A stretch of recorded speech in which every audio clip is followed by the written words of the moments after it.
Welcome to day 116 as we continue our way through the book of Samuel. We are starting the second part of Samuel, 2 Samuel chapter 1. We have finished First Samuel. First Samuel really focused on the prophet Samuel and the king Saul. And 2 Samuel is going to be focusing on the kingship of David. The prophet Samuel has died, and a new prophet will be coming along in a little bit. So we're going to be looking at focusing on the story of David and his kingship here. So 2 Samuel begins with David singing a lament for Saul and Jonathan.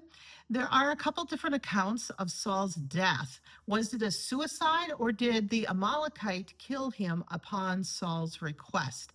Some scholars think that Saul was close to death after falling on his sword, and the Amalekite simply finished him out of an act of compassion. Maybe the Amalekite lied and had nothing to do with the death, but was trying to gain favor with David, and it didn't work. If you remember, Saul did not kill all the Amalekites and their king when Saul was conquering the area.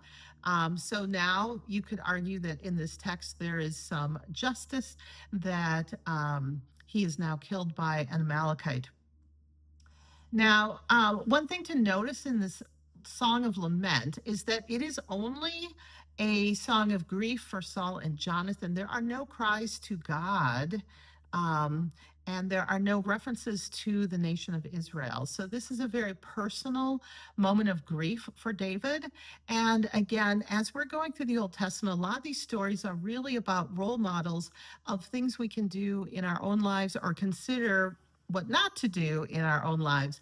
In this case, we see how David, a great mighty warrior, soon to be king, expresses his grief at the loss of a dearly beloved friend, Jonathan, but also a king that he was obedient to, that at times he loved, even though at times Saul was trying to kill him.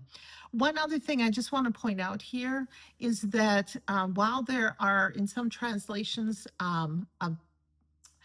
a comment that says that David loved Jonathan more than any woman, and some people see this as a bisexual relationship between David and Jonathan. In the Jewish Study Bible that I have, it does point out that this is not considered an intimate relationship between the two of them, that they were simply just very, very close friends. However, there are other people that do read and interpret this text in this way. So this is one of those places where there isn't a clear agreement on the interpretation and the deeper meaning of the text. I bring this up because I want us to get comfortable with the uncomfortable nature of reading this text. It's complicated. There's many layers. There's translation issues. The language is ancient from a different culture, and we don't always understand exactly what it is saying. And it is okay for us not to all agree on the meaning of the entire text. Part of our faith journey is wrestling with this and thinking about and considering the different interpretations and the meaning, relevance of the different interpretation in our lives today. Whether or not David and Jonathan had an intimate relationship, it is clear they had a very close relationship that was honored by the people writing the text.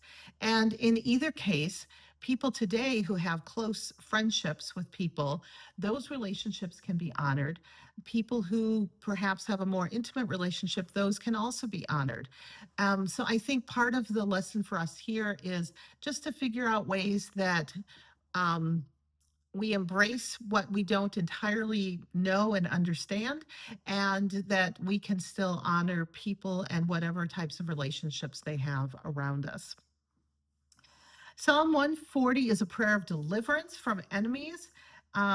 This one is the psalmist is confident that there will be divine justice for the situation that they are going through. And so this is a good psalm for us to hold on to when we are going through times where there seems to be injustice in the world. And it reminds us that God, in the end, will find a way to bring justice to whatever situations are difficult right now.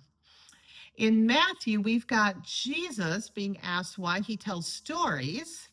And he points out that it's to get people ready to understand God's message. I think even today, a lot of us learn more from videos and storytelling than we do from straight up boring, dry lectures and textbooks. Now, one of the interesting things in this chapter, there's a lot of stories that Jesus tells where there's no explanation of the meaning of the story. And sometimes even the disciples point out that they don't understand what Jesus is saying. In this chapter, Jesus actually explains his story of the planter farming, or the farmer planting seeds. And there's a second farming story in this chapter as well. There's a series where God says, or Jesus says, God's kingdom is like, and gives several examples of what God's kingdom is like. And the second farming story, good seeds will be harvested along with the weeds. And at harvest, the weeds will be burned separate from the collection of the seeds. Jesus also talks about an acorn starting small and growing to a large oak, and yeast in bread, that doesn't take much yeast in a loaf of bread for the entire loaf to rise. So Jesus explains the thistle story, and there's more God's kingdom is like stories. But one of the things to think about with his explanations here is that, first of all, small things can grow to be big and powerful things. And so anytime that we are feeling that we are inadequate and unworthy, we just need to remember that God turns acorns into mighty oaks, and God turns a little bit of yeast into big, fluffy, beautiful loaves of bread. And so I think this is a very affirming and comforting story. I also think that, going back to the psalmist in our Psalm reading 140 today, there is a belief that God is going to find justice in the end. The good will be separated from the bad, the holy from the evil, and we have to wait. Sometimes we have to put up with bad behavior, unjust situations while we wait for God's time of justice. But there will be a time of judgment, there will be a time of separation. Jesus goes home after all of these stories to teach. He's rejected by his neighbors. You're Mary and Joe's son. Why do we need to listen to you? What are you talking about? He doesn't do many miracles here. And I think the thing to really sit with today as we think about this chapter of Matthew is that Jesus doesn't fight the people. He doesn't get into a big, huge argument. He doesn't put his foot down and tell people, I'm God's son. You have to listen to me. I had a special birth. Go talk to my mother. She'll tell you what's really going on here. Jesus does not fight and argue with people. He just moves on. He keeps going where people are listening and accepting his message. He doesn't stop. He keeps spreading the message. He keeps talking to more people, but he doesn't wait around. If people don't want to hear him, he's like, okay, moving on. And I think sometimes these days we really try so hard to fight with people, to debate with people, to change people's minds. And Jesus doesn't do that. And I think right now in our country, we have some groups of people that are actually trying to put their religious traditions into law. We have a huge fight over abortion. We have huge fights over which books to put in our libraries and in our schools. We have fights over whether there should be prayer in schools or if the Bible should be taught in schools. And I think there's a lot to be learned from Jesus here, where it's like, I am going to raise my family in my religious tradition. I'm going to make my medical decisions in my religious tradition. And he doesn't change laws. He doesn't change governments. He just keeps moving and living according to God's message. And I think that's something for us to sit with today and consider and think about some of the conversations that we have with friends and family.